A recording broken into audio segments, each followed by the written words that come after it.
espace d'élevage particulier qui contribue à la réputation africaine de l'université Ouaga 1 Joseph Kizerbo à travers toute l'Afrique.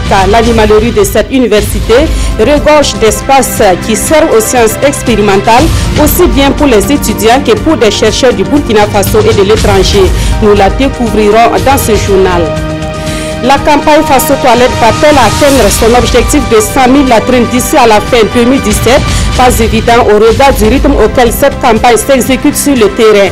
Près de 4 mois après son lancement, les latrines se font toujours rares dans plusieurs localités et la défécation à l'air libre demeure une réalité dans plusieurs localités. Nous ferons le constat à Mani dans ce journal. Dans ce journal, nous parlerons de la stratégie de scolarisation accélérée, encore appelée passerelle. C'est une stratégie qui offre une autre chance aux élèves non scolarisés et déscolarisés de renouer avec l'école. Et nous verrons que la stratégie de scolarisation accélérée mise en œuvre depuis 2006 au Burkina Faso donne des motifs de satisfaction dans la région du Nord. À l'étranger, en Turquie, un peu plus de 51% des électeurs se sont prononcés pour la réforme constitutionnelle voulue par le président Erdogan. Le président turc sort ainsi vainqueur du référendum qui va lui permettre de renforcer ses pouvoirs pendant que l'opposition dénonce une fraude électorale. Mesdames, Messieurs, bonsoir. Merci de nous suivre. Tout d'abord, nous prenons la direction de Boulssa, le chef-lieu de la province du Namentenga, qui va bientôt disposer d'une salle polyvalente. C'est une promesse qui avait été faite aux populations de cette ville par le président du Faso lors de la célébration de la fête nationale à Kaya. La salle polyvalente de Boulssa, dont la première pierre a été posée ce lundi même, va coûter un peu plus de 140 millions de francs CFA. Moussa Ouedraogo et Omar Zombri. C'est ici que sortira dans 5 mois la première salle polyvalente de Boulssa. Et cette cérémonie de pose de la première pierre vient ainsi matérialiser la promesse faite aux populations de Boulssa par le président du Faso, Roch-Marc Christian Kaboré, il y a maintenant quelques mois. Les forces vives de la province avaient eu des entretiens avec le chef de l'État, au cours desquels ils ont formulé un certain nombre de doléances dans la salle polyvalente. Et donc, le chef de l'État a donné des instructions au secrétariat permanent des engagements nationaux et des programmes d'urgence pour que cette salle d'une capacité de 500 places assises puisse être construite ici. Le premier responsable de la commune urbaine de Boulssa se réjouit de cette promesse faite réalité. Pour lui, cet édifice est le bienvenu, d'autant plus qu'il va permettre de booster les activités. Comme son nom l'indique, c'est une salle polyvalente, donc ce serait un carrefour pour toutes les activités rentrant dans le cadre de la culture, les rencontres des organisations socio-professionnelles, de la société civile et que sais-je encore. Donc vraiment, c'est une salle qui était attendue. Selon Seydou Zagré, directeur de cabinet à la présidence du Faso, en plus de cette salle polyvalente, plusieurs infrastructures éducatives, sanitaires et autres seront réalisées à Boulssa dans le cadre de la mise en œuvre du PNDS, le Plan national de développement économique et social. De Boulssa, nous mettons le cap sur la région de l'Est pour parler de la situation de la faune dans cette partie du Burkina Faso. Les 13 et 14 avril dernier, le ministre en charge de l'environnement et ses collaborateurs ont effectué une sortie dans la province de la Kompianga pour une visite des zones de chasse. Une occasion également pour le ministre Batsio Bastien d'échanger avec les acteurs locaux de gestion des forêts. Le point de la sortie avec Aimé Douamba et Mahamadi Ouedraogo. L'équipe du ministère en charge de l'environnement dans les zones de chasse de la province de la Kompienga. Et c'est les chauves qui peut chez les animaux de brousse, des kobas, des corbes de buffon, des éléphants, gros gibier comme petits. On en trouve dans les 4 zones de chasse de la province. Et cette sortie vise à constater de visu la richesse faunique de cette localité. Ce que nous avons vu d'emblée, c'est la richesse de la faune et de la forêt. Ça, c'est important. Au niveau de la sous-région, nous sommes convaincus que le Burkina Faso regorge d'une faune très importante. Et nous avons voulu, en tant que ministère de l'Environnement, visiter de vive la concession privée. Lorsque nous avons signé le contrat avec le concessionnaire, c'est avec un cahier de charge. Et le cahier de charge suppose un investissement pour permettre, bien sûr, à l'animal de vivre dans un milieu naturel. Ces 2 jours de visite ont permis aux membres de la délégation de visiter les infrastructures réalisées par les concessionnaires de chasse pour mieux s'occuper des animaux. Occasion aussi pour eux d'écouter les acteurs locaux qui œuvrent dans la lutte pour la préservation des ressources naturelles. Nous avons pu remarquer les différents problèmes qui se posent dans la gestion, aussi bien pour les concessionnaires que pour l'administration même de l'environnement, quand on sait que les agents sont deux fois dans des conditions difficiles de travail à laquelle nous prenons déjà note pour voir dans quelle mesure il faudra accompagner l'ensemble des acteurs pour pouvoir conserver vraiment cette richesse. Bathio Bassière invite les concessionnaires, les populations et le personnel forestier à travailler en synergie pour mieux faire barrage au braconnage. Retour à Ouagadougou pour voir ces animaux qui, eux, sont bien à l'abri des braconniers. Nous sommes à l'université Ouaga 1, Joseph Kizerbo, où des souris et des rats sont nourris, logés et même soignés. En réalité, ces espèces sont élevées sur le campus pour servir aux besoins des sciences expérimentales. Les expériences sont pratiquées sur ces animaux aussi bien par les étudiants que par des chercheurs nationaux et étrangers. On voit cela dans cet élément signé Nongba Kouda et Vincent Tchendrebego. Les souris et les rats ont-ils toujours été nuisibles et détestables? Et pourtant, Balé Bayala, lui, les élève. Mais ils ne sont pas tout à fait comme les autres. Environ 600 têtes dans cette animalerie. Vous êtes à l'université Ouaga 1 pour Joseph Kizerbo, donc à l'animalerie en fait de l'université de Ouaga. Donc ici donc on a des espèces animales qu'on appelle en fait des rats et des souris. On a deux souches ici, des souches Wista et des souches Enemeri. Salle climatisée, ventilée et éclairée, 24 heures sur 24. Ces bêtes vivent dans des conditions exigeantes, avec une alimentation dosée suivant des standards internationaux. Quand beaucoup viennent visiter, on dit non, mais ils sont mieux traités que les hommes. Même les étudiants se plaignent qu'ils n'ont pas la climatisation, les animaux ont la climatisation. Mais bon, c'est un peu ça la recherche coûte cher. Et si on veut vraiment être aux normes, il faut qu'on respecte ces conditions. Ce sont des animaux dédiés aux expériences scientifiques.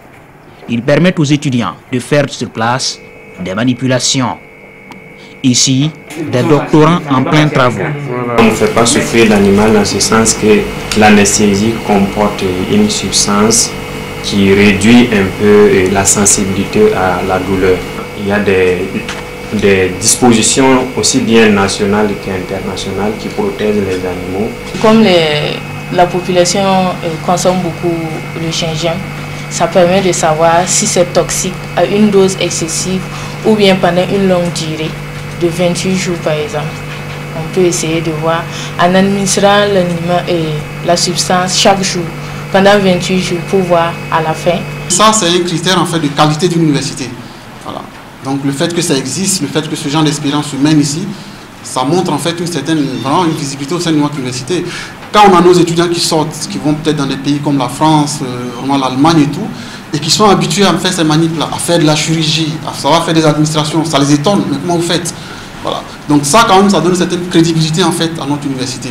Une crédibilité qui fait affluer des universitaires de plusieurs pays africains qui fréquentent l'animalerie pour des recherches.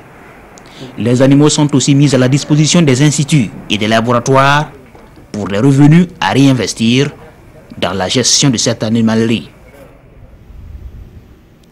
Rendons-nous à présent dans les hauts bassins pour parler de la pêche, une activité à laquelle s'adonnent beaucoup de Burkinabés. Mais il faut savoir que la pratique de la pêche est encadrée par une réglementation dont le non-respect conduit à des situations malheureuses sur les retenues d'eau. À titre d'exemple, dans certains endroits, des pêcheurs se livrent à la capture des petits poissons, une pratique interdite par la loi au Burkina Faso. On fait le constat dans cet élément signé Idrissa Traoré et Karim Sissi.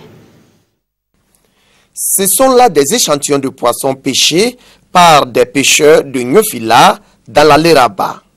Des poissons qui, en principe, ne devraient pas être capturés selon le code forestier. Et les instruments qui ont permis de les pêcher, les voici.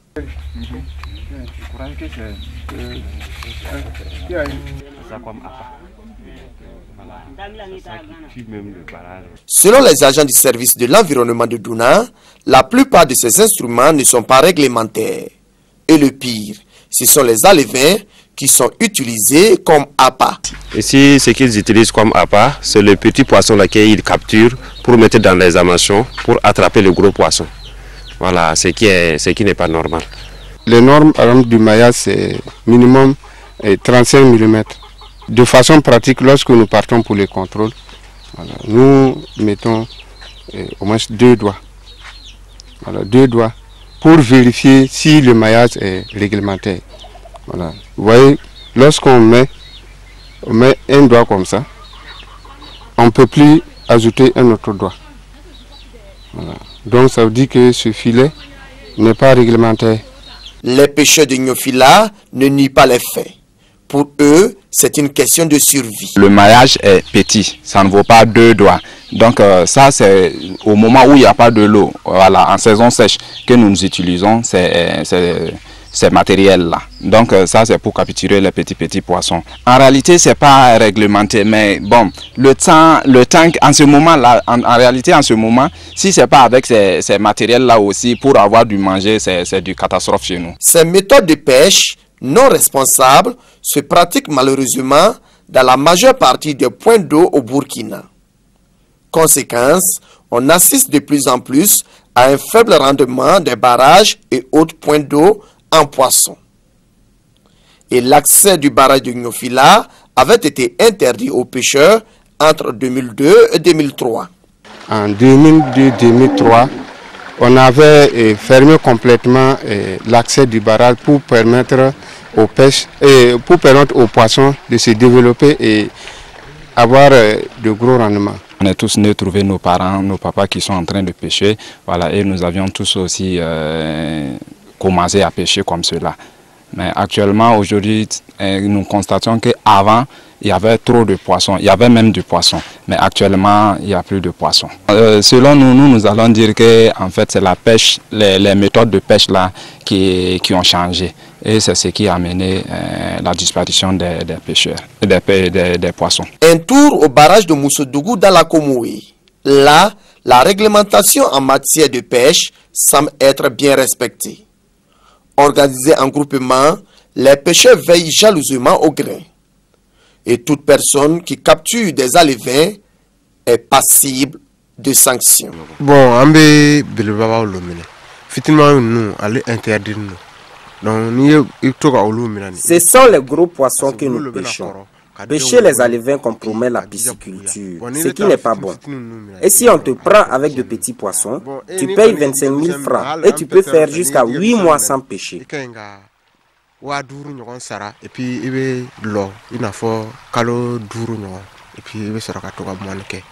Pour donner plus de dynamisme à la pisciculture à Moussodougou, chaque pêcheur est tenu de faire peser sa capture au débarcadère. C'est le lieu des inventaires. Question de permettre au groupement de suivre de près l'évolution des poissons dans ce barrage. Dans la région du Nord, les journées promotionnelles des produits maraîchers ont été organisées les 14 et 15 avril dernier à Ouaïgouya. Consommons burkinabé, défis et perspectives pour le secteur du maraîchage. Voici le thème autour duquel ces journées ont été organisées. Cet événement a aussi été un cadre d'échange entre les producteurs de la région et le ministre de l'Agriculture dans le sens de faire du maraîchage un levier de développement économique du Burkina Faso. Irénée Kaboré, Alidou Alain Savadougou. Consommons burkinabé. C'est en substance le thème de cette deuxième édition des journées promotionnelles des produits maraîchers de la région du Nord. 30 stands ont été dressés pour plus de 100 exposants. On y trouve toutes sortes de spéculations de la région. La journée promotionnelle, en fait, c'est vulgariser nos produits maraîchers afin que tout le monde chasse qu'il faut d'abord consommer ce que nous produisons. Nous avons décidé que tout ce qui est manifestation au niveau national, on puisse consommer burkinabé. Même le pause café, aujourd'hui, si vous voyez, et on mange de moins en moins des croissants, on mange les galettes, on mange les samsa, et puis on prend la bouillie de mil dans nos pauses café. En fournissant 80% de la production nationale en pommes de terre, 27% pour l'oignon et 20% pour la tomate, la région du Nord occupe le premier rang en maraîchiculture au Burkina Faso. Cependant, la consommation de ces produits reste un défi pour les acteurs de ce secteur. Ils prennent un peu. Ils disent que le prix là, bon, surtout le thé, que c'est un peu cher. Les produits locaux, c'est à défaut de les avoir qu'on va sur le marché sur les produits importés. C'est la raison pour laquelle on est venu aussi pour profiter, s'approvisionner en produits locaux. La culture de contre-saison a rapporté aux producteurs plus de 4,5 milliards de francs CFA, pour la campagne sèche 2016-2017. Une manne financière importante qui fait de ce secteur un véritable levier de développement. Autre point de l'actualité, nous nous intéressons à présent à la campagne Faso Toilette lancée au mois de janvier dernier au Burkina Faso. L'ambition de cette campagne est d'amener les citoyens à réaliser au moins 100 000 latrines d'ici à la fin de l'année 2017. Une ambition qui ne sera certainement pas atteinte au regard du niveau d'exécution de la campagne Faso Toilette sur le terrain. À Mani, par exemple, dans la région de l'Est, une bonne partie de la population continue de pratiquer la défécation à l'air libre. Le constat a été fait par des journalistes à l'occasion d'une caravane de presse initiée par le Centre d'expertise pour l'eau et l'assainissement. Salifou Belem et Draman Guéné. Mani dans la Nyanya, la ville au bord du lac. Un voisinage très polluant pour cette étang. Déchets ménagers et même des excréments sont déposés en direction de l'eau. Aujourd'hui, c'est le marché de la ville. À chaque minute, une vague de personnes va se libérer sur les rives du barrage par manque de latrines. L'accès aux latrines de la population, nous pouvons dire que c'est à 0%, puisque dans le centre-ville, il n'y a pas assez de latrines. Les gens défèquent à l'air libre, dans la nature. Donc, ce qui fait que la ville est polluée. Quand les gens se soulagent, vraiment, s'ils veulent rentrer dans l'eau pour se soulager, c'est pas bon. Ça peut courir souvent des maladies dangereuses. Vraiment, ça dégrade la nature. À Mani, déféquer dans la nature est la règle, le contraire étant l'exception. Pour inverser la tendance, la campagne Faso Toilette se déporte dans la Nyanya pour actionner la solidarité citoyenne pour la réalisation de latrines familiales. Nous pensons que ce n'est pas nécessairement un problème de moyens, mais c'est une question de volonté. Donc chaque citoyen burkinabé qui peut, pourquoi ne pas penser effectivement à aider un parent au village à se doter d'ouvrages d'assainissement.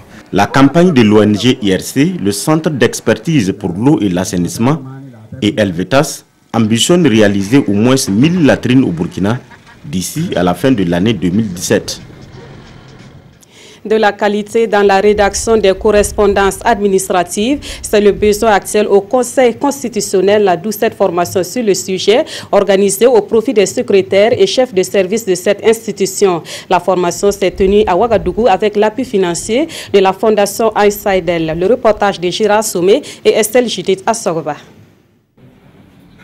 Le Conseil constitutionnel procède à la remise à niveau de son personnel administratif.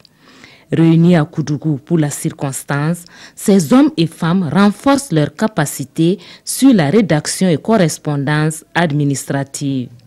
Pour écrire une bonne lettre aux autres institutions, à nos partenaires, aussi bien au plan international qu'au plan national, il y a toute une forme qu'il faut y mettre. Parce qu'il faut qu'on sache qu'est-ce qu'on veut dire, quel est le message que nous véhiculons à travers une correspondance administrative. Alors que la correspondance administrative a ses exigences, il y a une particularité, il y a une forme que nécessairement le personnel d'appui ne maîtrise pas. Donc cette formation a pour but de les outiller et de leur apprendre à écrire une bonne lettre administrative et les différents aspects, et non seulement dans le contenu et dans la forme. Et c'est vraiment important pour nous, vu le travail que le Conseil constitutionnel fait au quotidien. Au regard de l'importance et du rôle du Conseil constitutionnel dans la consolidation de l'état de droit et de la démocratie, le premier responsable de l'institution a fait du renforcement des capacités des membres et de l'ensemble du personnel l'une de ses priorités. Et dans cette démarche, l'institution bénéficie du soutien financier de la Fondation Aïsaïdel. Autre point de l'actualité, nous parlons à présent éducation avec la stratégie de scolarisation accélérée, encore appelée la passerelle. C'est une stratégie qui offre une autre chance aux élèves non scolarisés et déscolarisés de renouer avec l'école. Elle répond aussi à la politique de l'éducation pour tous, prônée par l'État burkinabé et ses partenaires. La stratégie de scolarisation accélérée est mise en œuvre depuis 2006 au Burkina Faso. Un peu plus de 10 ans après, cette stratégie donne des motifs de satisfaction dans la région du Nord. On fait le constat avec Irénée Kabouré et Moussaki.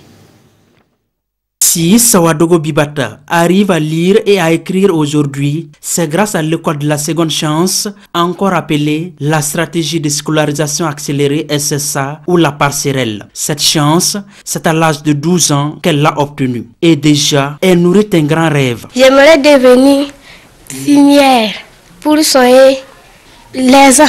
Nous sommes au centre à passerelle de Douma, dans la commune rurale de Tangaï. Ce centre de scolarisation accélérée permet en 9 mois de récupérer les enfants de 8 à 12 ans non scolarisés et déscolarisés. Mariam Ouedrago a en charge 23 apprenants. Les niveaux des élèves sont passables, c'est acceptable aussi. On est en phase écrite. On fait histoire, géo, conjugaison, observation. À Talé, dans la commune de Tiou, Salimata Ouedrago et ses 29 élèves ont fini le programme consacré à la langue morée qui dure 3 mois. Ils sont maintenant en plein enseignement du français. Presque tous mes élèves sont déscolarisés. Mais je vois qu'avec ces 6, 7, 8 mois de cours qu'on a fait ensemble, beaucoup arrivent à lire, à écrire et même à s'exprimer en français. Au niveau des centres à passerelle, c'est un condensé de 3 années, c'est-à-dire le CP1, le CP2 et le CE1, les fondamentaux qui sont enseignés afin de donner une base pour permettre à ces élèves-là de pouvoir intégrer le circuit normal, le circuit formel d'éducation. Dans la province du Yatenga, on dénombre plus d'une quarantaine de centres à passerelle gérés par des associations actives dans l'éducation comme AFDR et ADEFAD. Dans ces centres, l'effectif maximum est de 30 apprenants. Actuellement, AFDR à elle seule a pu en tout cas récupérer à peu près 5 000 à 6 000 enfants qui avaient abandonné et qui ont été en tout cas mis dans le système classique. Et ce qui nous réconforte davantage est que ces élèves, quand ils arrivent à l'école primaire classique au CE1, ou CE2 ou bien au CE1, généralement parmi les 10 premiers de la classe, vous voyez, c'est les enfants de la passerelle. Après la formation dans les centres à passerelle, les élèves intègrent les écoles classiques. Avec ce système SSA, les enfants arrivent à rattraper le retard de scolarisation. Ce qui se fait au niveau de l'enseignement classique formel, c'est la même chose que ce que ces gens donnent là-bas comme programme. C'est parce que seulement au niveau de la passerelle, c'est allégé pour qu'en 9 mois, l'enfant puisse combler le retard de 3 ans. Après 10 ans de mise en œuvre de la stratégie de scolarisation accélérée SSA au Yatenga, ce sont des milliers d'enfants qui ont retrouvé le chemin de l'école. En attendant la conception des manuels scolaires adaptés à cette nouvelle formule d'éducation, les centres à passerelle constituent une seconde chance pour l'atteinte de l'éducation pour tous au Burkina. Et l'accès à l'éducation fait partie des droits fondamentaux de l'enfant. Le droit à l'éducation occupera certainement une place de choix dans le rapport sur la situation des droits de l'enfant que le Burkina Faso va présenter cette année devant les instances internationales. Pour l'heure, la société civile sur place à travers la COBUFAD, la coalition au Burkina Faso pour les droits de l'enfant, s'est intéressée à cette question au cours d'une rencontre à Ouagadougou. Yacouba Gamene et Yolande Lompo. En plus des pires formes de travail des enfants, la vente d'enfants, la pornographie et les conflits armés sont autant de maux qui entravent l'épanouissement et le bien-être de l'enfant. Tous unis pour la réalisation des droits de l'enfant au Burkina Faso, ces acteurs souhaitent faire le point de la réalisation des recommandations et observations dressées au gouvernement en vue de l'élaboration des rapports alternatifs à ceux de l'État. La notion d'enfant, ça prend en compte ceux qui ont moins de 18 ans. Et on a des textes où ce n'est pas les 18 ans qui sont concernés. Donc il faut harmoniser tous ces aspects. Et il faut dire que le rapport de l'État burkinabé a été adopté en Conseil de ministres. Et le travail que nous allons faire va permettre à la société civile de faire un rapport alternatif. C'est-à-dire dire si ce que l'État a dit dans son rapport est effectif ou pas.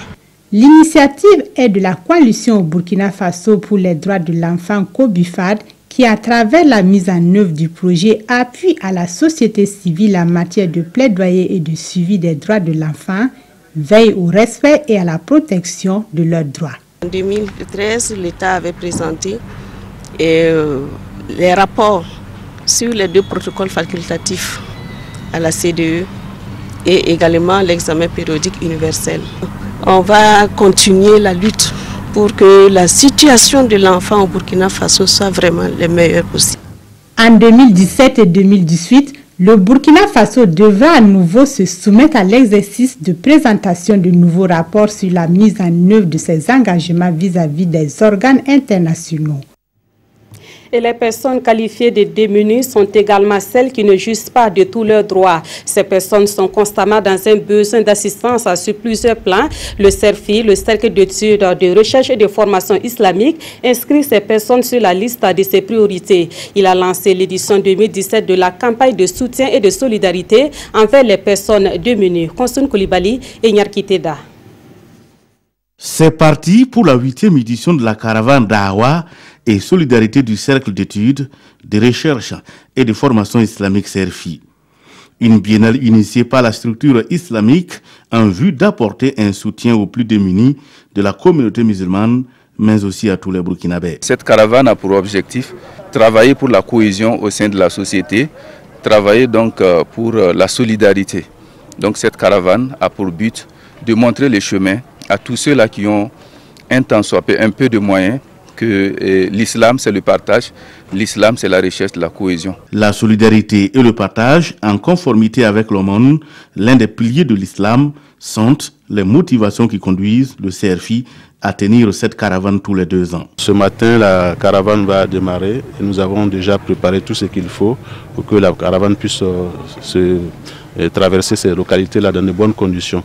Il faut dire que c'est une très belle initiative du CERFI, parce que la caravane va permettre de mettre en contact nos jeunes musulmans qui sont là, nos jeunes, avec les populations des localités de l'intérieur et pouvoir échanger et partager tout ce qu'ils ont. Parti pour une tournée de 3 jours, la caravane fera escale cette année dans les villes de Manga, Garango, Tenkodogo, Koupela et Zorgo. Des escales marquées par des prêches, des conférences, mais aussi des dons dans des hôpitaux et des maisons d'arrêt. Un mot de culture dans ce journal et je vous amène dans les Balais où la commune de Ouri a vibré ce week-end au rythme du Festival des masques et des arts. Ce festival était à sa 2e édition et a connu la participation de plus de 200 masques. La lutte et la danse traditionnelle, une rue marchande et la découverte de sites touristiques étaient également au programme de ce festival. On voit cela avec Edouard Ouedraogo, Yves Rwamba et Yacouba Gourou. Les sociétés de masques en rang serré se sont rencontrées à Ouri autour des questions de promotion culturelle et de développement local. Cette 2e édition du Festival des masques de Ouri a offert la part belle à plus de 200 masques et une dizaine de troupes artistiques venant des différentes communautés culturelles de la localité. Dans l'organisation de ce festival, nous visons également la sauvegarde et la promotion de la tradition des masques.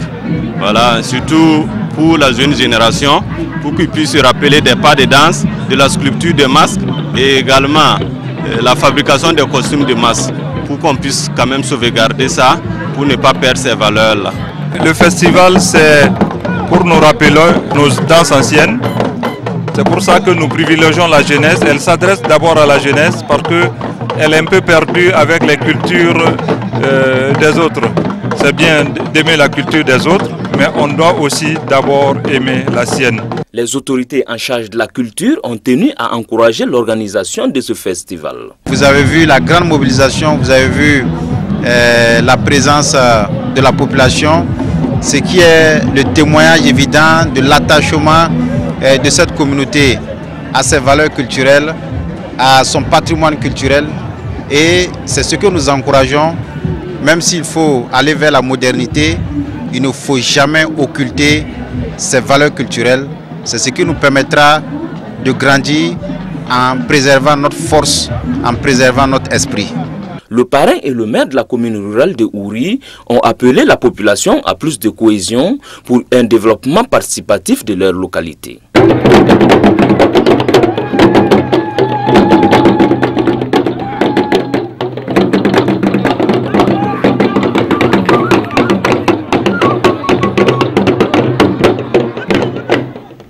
Actualisé à l'étranger, en Turquie, c'est une victoire à minima pour Tayyip Recep Erdogan. Le président turc sort vainqueur du référendum qui va lui permettre de renforcer ses pouvoirs. Le gouvernement présentait déjà cette révision comme indispensable pour assurer la stabilité de la Turquie face aux défis sécuritaires et économiques. L'opposition, quant à elle, dénonce une fraude électorale.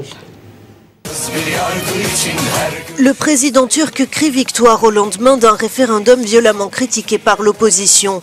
Recep Tayyip Erdogan n'a pas attendu les résultats officiels qui ne seront publiés que dans 12 jours. Selon un dernier décompte qui porte sur plus de 99% des urnes, 51,37% des électeurs se sont prononcés pour la réforme constitutionnelle voulue par le chef du parti islamo-conservateur au pouvoir depuis plus de 15 ans. Ces réformes constitutionnelles sont des changements ordinaires, dit-il. C'est différent et c'est très important. C'est la première fois dans l'histoire de la Turquie que le Parlement et le peuple décident d'un changement aussi important.